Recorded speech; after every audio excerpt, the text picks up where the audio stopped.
Bienvenue sur Champ de Conscience. Ensemble, brisons le voile des apparences et explorons les secrets de la conscience et de la réalité. Et si toutes nos frustrations quotidiennes, les disputes, les angoisses, tout ça, eh bien, si tout ça prenait racine dans une seule et même erreur de perception?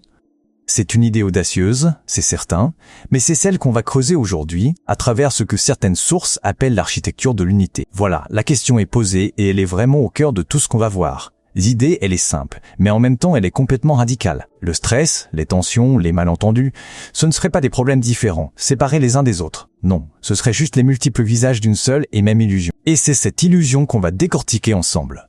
Alors, pour y voir plus clair, voici notre feuille de route. On va d'abord identifier cette fameuse illusion de la séparation. Ensuite, on explorera cette idée d'une conscience qui unifie tout. Et puis on passera au concret, comment ça transforme nos relations, notre rapport au stress matériel, comment ça nous aide à aligner nos pensées et nos actions. Et pour finir, on ira à la racine même de nos peurs pour voir comment s'en libérer. Allez, on plonge directement dans le vif du sujet, l'illusion de la séparation. Essayons de comprendre ce qui se cache derrière, quelle est vraiment la racine de nos luttes au quotidien. Et voilà la clé, selon les sources qu'on a analysées, la séparation est une illusion créée par l'ego.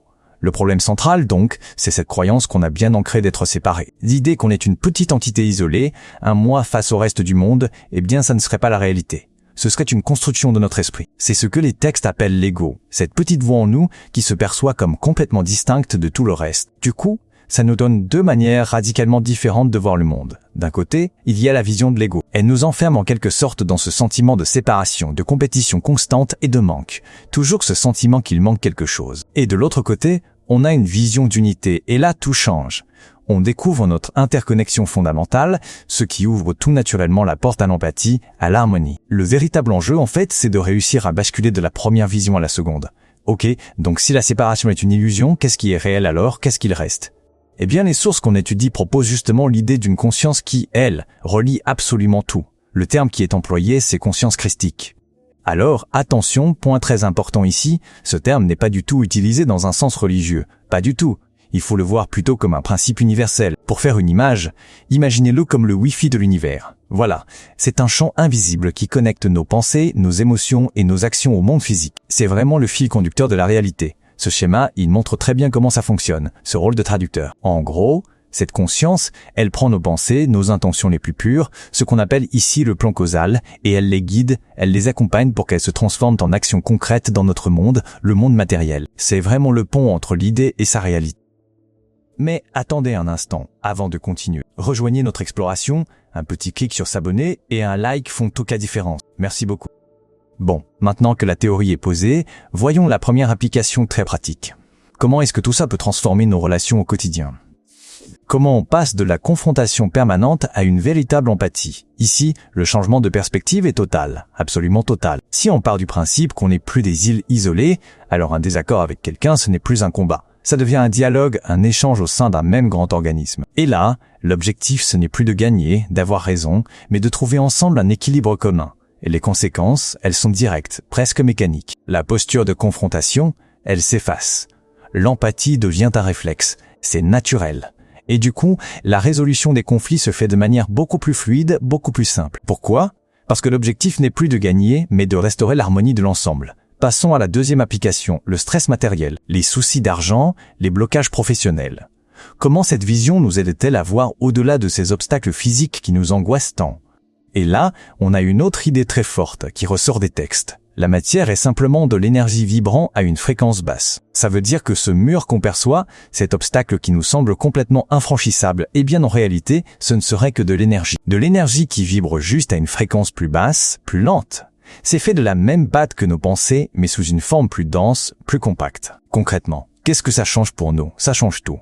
Ça signifie qu'un problème financier ou un blocage dans sa carrière, ce n'est plus une montagne insurmontable, une fatalité. C'est une configuration énergétique. Et comme toute énergie, on peut l'influencer, notamment par notre propre état de conscience, notre propre vibration. D'un coup, l'obstacle perd son caractère absolu, figé. Ok, troisième point. Voyons maintenant comment ce fameux fil unificateur peut nous aider à trouver plus de cohérence intérieure, à aligner nos pensées et nos actions. On connaît tous ce sentiment, pas vrai? Vouloir faire quelque chose de bien pour soi et finir par faire tout le contraire. Ce conflit interne est épuisant. L'idée ici, c'est qu'en renforçant notre connexion à cette conscience unificatrice, le chemin entre l'intention et l'action devient une ligne droite. C'est beaucoup plus fluide. Le résultat, c'est une vie avec beaucoup plus d'intégrité, de cohérence. Les pensées ne restent plus de simples vœux pieux perdus dans notre tête. Non, elles deviennent le véritable carburant d'une réalité qui leur correspond. Et nos actions, elles, ne sont plus confuses ou juste des réactions à chaud. Elles deviennent le reflet clair et limpide d'une intention alignée. Et on arrive au dernier point, et peut-être le plus profond de tous, comment cette vision du monde peut nous amener à une libération de la peur. Là-dessus, les sources sont très claires. La peur fondamentale.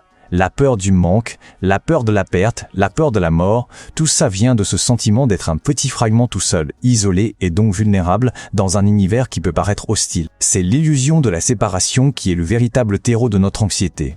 Alors comment on s'en libère ? Et bien en réalisant consciemment sa place au sein d'une structure bien plus vaste et surtout stable. Si on fait partie intégrante d'une architecture universelle, comme le disent les textes, on n'est plus une petite feuille morte emportée par le vent. On est une pierre de l'édifice. On est une partie d'un tout solide. Et ça procure un sentiment de sécurité qui ne dépend plus des circonstances extérieures. Et c'est peut-être ça le bénéfice ultime de tout ce changement de regard. C'est d'atteindre une sécurité intérieure qui est constante. Une sécurité qui ne dépend plus de son compte en banque, de son statut social ou des aléas du quotidien. Non, c'est une certitude profonde qui vient de l'intérieur, la certitude de faire partie d'un tout qui nous dépasse et nous soutient. On termine donc cette exploration avec une question. Une question à emporter avec soi. Si l'isolement est une illusion, si on fait tous partie de la même architecture, alors les limites qu'on perçoit chaque jour, les limites qu'on s'impose, sont-elles vraiment réelles ? La question reste ouverte. Merci d'avoir suivi cette analyse. Merci d'avoir exploré l'invisible avec nous. Si ce voyage au cœur du champ de conscience vous a inspiré, abonnez-vous et partagez vos réflexions en commentaire. N'oubliez pas, vous êtes les co-créateurs de votre réalité. À très vite pour une nouvelle exploration du champ de conscience.